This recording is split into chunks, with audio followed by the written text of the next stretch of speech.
എല്ലാ പിന്തുണ അറിയിച്ചുകൊണ്ട് എന്റെ വാക്കുകൾ നിർത്തുന്നു. ശ്രീ പ്രമോദ് നാരായൺ, അങ്ങേക്ക് 3 മിനിറ്റ് സംസാരിക്കാം.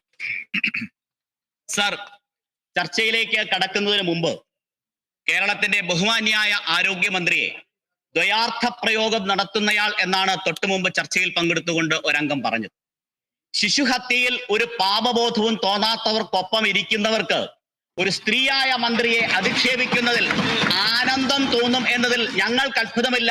ആ ആനന്ദത്തിന് മരുന്ന് 2 തെരഞ്ഞെടുപ്പുകളിലായി കേരളത്തെ ജനം നൽകുന്നുണ്ട്. ഇനിയും ആ ചികിത്സയും മരുന്നും അവർക്ക് ലഭിക്കും. പക്ഷെ ആ പ്രയോഗം സഭയുടെ രേഖകളിൽ നിന്ന് നീക്കാൻ അങ്ങ് നടപടി സ്വീകരിക്കണം എന്ന് ഞാൻ അഭ്യർത്ഥിക്കുകയാണ്.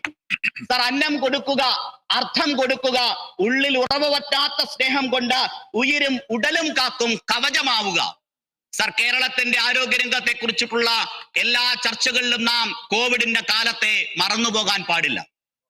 ലോകരാജ്യങ്ങൾ, സ്വപ്നരാജ്യങ്ങൾ എന്ന് വിശേഷിപ്പിച്ച രാജ്യങ്ങളെല്ലാം ആ മഹാമാരിയുടെ വരവിൽ തകർന്നു വീണപ്പോൾ, ഇന്ത്യയിലെ സംസ്ഥാനങ്ങളെല്ലാം പകച്ചു നിന്നപ്പോൾ കേരളത്തിലെ സാധാരണ പ്രതിസന്ധികളും അതുപോലെ തന്നെ അമീബിക് മസ്തിഷ്കജ്വര വ്യാപനവും അടക്കമുള്ള കാര്യങ്ങളിൽ